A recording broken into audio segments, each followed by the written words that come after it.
got one clap over here.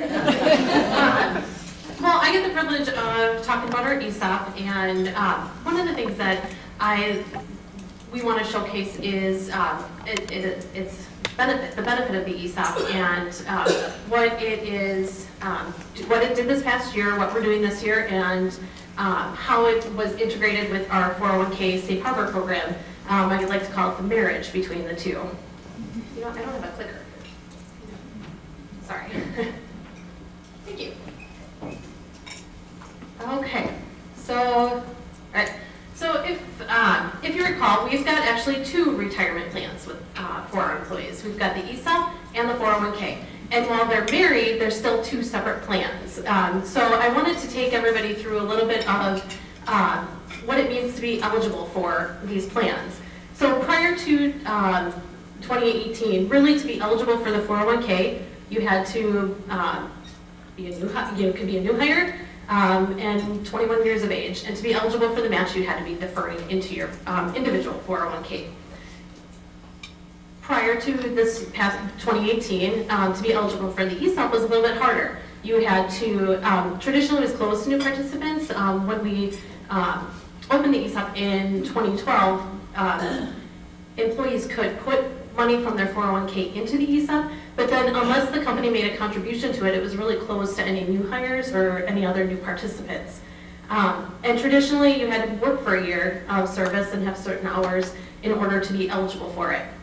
2018 changed that, and in 2018 we changed that eligibility due to the direction of our company match. So as you may recall from last year, we did that in order to provide a nest egg that allows the bank to meet our repurchase obligations. If you recall last year, our repurchase obligations, when people put these funds into the ESOP, these were individuals who, as they retired from the bank or left from the bank, they were able to get their money out of the ESOP, and that's called a repurchase obligation. And we talked last year a little bit about that there are a couple ways to get that out, and that's through using money in the plan or using money outside of the plan. But when using money in the plan, we can recycle the shares. So last year, the determination was made that with our safe harbor program, that we were going to direct those funds, the matching funds, into the ESOP. So that meant now the eligibility for the ESOP changed. Changed upon hire, 21 years old, and you must be deferring into your own personal 401k plan. And just as a reminder, the safe harbor match, as with the 401k, same with the ESOP, it's a dollar for dollar match of employees' 401k deferral up to 4%, and the company, again, is matching right into the ESOP for 2018. So what we did with this is that what's so great about a program like this is that we're able to direct these funds, this matching program to the ESOP in order to allow employees to become owners of the bank. So last year I gave the example, Joe Smith, and put a sample salary down and what that looked like. So if he defers 4% of his salary to the 401k, $1,600 goes to Fidelity, that's his personal contribution, and then $1,600 is the bank's matching contribution that went to the ESOP to be used for future repurchase obligations. And I just put the example because I get this question a lot. If you put 3% in, you get 3%. If you put 10% in, you get 4%. So it's a dollar for dollar match up to 4%. So we had some great news this year with our ESOP program in that as we projected last year, we were going to have some significant repurchase obligations, and we did. So what ended up happening this past year is that our repurchase obligations were just over $700,000.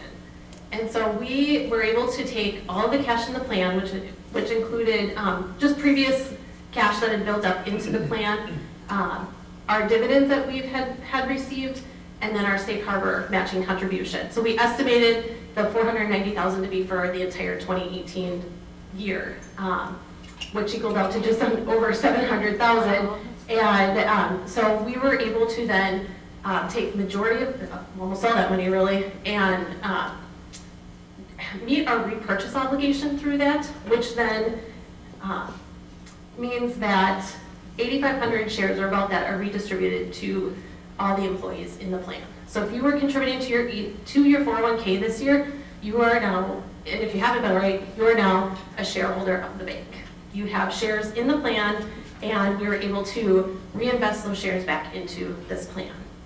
And I will say 89% of our employees are now shareholders of the bank. So I think this is tremendous because we wanted to, the whole point of putting the money into the ESOP was so we could meet these repurchase obligations, keep the ESOP strong, and ensure that we could give it back to our employees. So what comes next? Well, we continue to look at our repurchase obligations and our projections for 2019 and 2020. We still have some significant balances in the plan, and we do anticipate that based on our calculations, and again, these calculations are based on what we know kind of as of today. We don't know evaluation of the plan. We won't know that till April. We don't know if, what that's going to look like, and or while we can make estimates of what those contributions or those repurchase obligations are, we never know until people get their actual paperwork what they're going to do. But based on conversations we have and such with employees as they leave, we can make general calculations based on that. And so we have put that, we are calculating our repurchase obligations for 2019 to be about $450,000.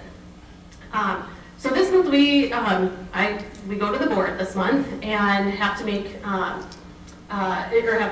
this presentation basically to the board. And your bank management team is recommending that we do stay with the Safe Harbor program, a matching program, and it will be once again up to the board's determination where that match will go.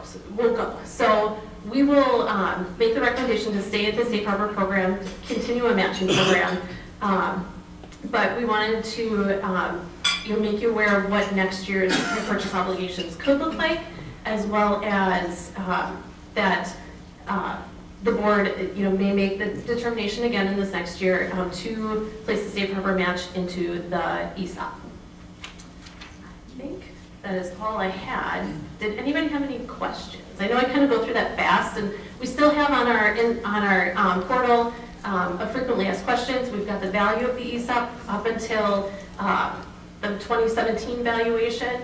The one thing I always want to know with the ESOP is, unlike a 401k where you can go into 401k.com, look up your balance, kind of see how things are going. Fortunately, or unfortunately, I guess, you can't do that because the ESOP is calculated as of the end of the year. So everything is calculated in the ESOP as of 12/31.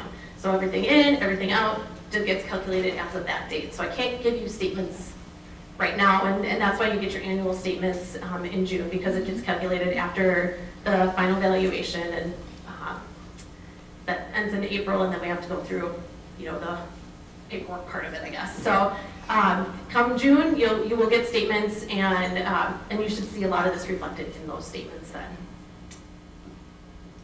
Let me summarize it. And I'll try not to talk as fast.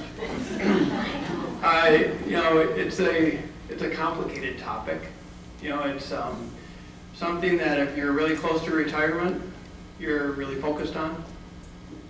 At the end of the day, what does it really mean? It really means that your board really wants an opportunity for all of you to be owners of the company that you work for. There is a lot of banks and a lot of organizations that don't have ESOPs. And then you start wondering why. Obviously, when there's some organizations that has a person, an individual that owns it, they don't want to dilute their ownership. Well, we thought back in 2012, when we wanted to raise more capital for the bank, what a great opportunity to have our employees take money out of the retirement fund, if they wanted to, and put it into an employee stock option plan. And that's what we did. And it works fantastic. The ESOP is the largest owner of this bank. They have collectively almost 10%. So that's pretty cool. So now this whole safe harbor thing that Carrie's talking to you about, it's a way that we can maintain that size of ownership. If we didn't have that size of, if we didn't have a safe harbor match, those shares wouldn't come back to all of us. Those shares would be retired. If you retire those shares year after year after year, what happens to this really cool benefit? It disappears. And I, for one, don't want that. And the good news is, neither does your board. And they said, you know what, and the Esop is a really neat benefit, and our bank has one, so what can we do to keep it? And one of the ways is, let's nest egg some cash away to take care of this obligation. And this obligation is like when Alan Langetag retired. He had money in the Esop. His money is in the form of stock. Alan has the right to say, you know what, I'll keep some stock in, but maybe I want some cash because I want to diversify my holdings. We, as ESOP managers, have to obligate that. He has that right. So we have to come up with the cash, and the safe harbor is one of the instruments that we come up with cash. So at the end of the day, what does all this mean? It means that you all are going to become larger owners of our organization, and it's a really great benefit that now has a more stable track record, or more stable runway in front of it because of this. Now with that, does anybody have any questions? Like I said, if you're really close to retirement, you might have a few more. It's kind of complicated, but given that this is really important, even if you're not close to retirement, whenever we're talking about your retirement dollars and what a safe harbor benefit means, we think it's important enough to make sure that you understand it as much as you can. We bring it to this platform, and if you have further questions, certainly Carrie and I would love to entertain those independently at a later date. All right? Kind of heavy stuff, right? Now we'll move on Kimberly called me. to a little bit lighter topic. I won't say what Kimberly called me. All right. All right, how about a round of applause for Carrie?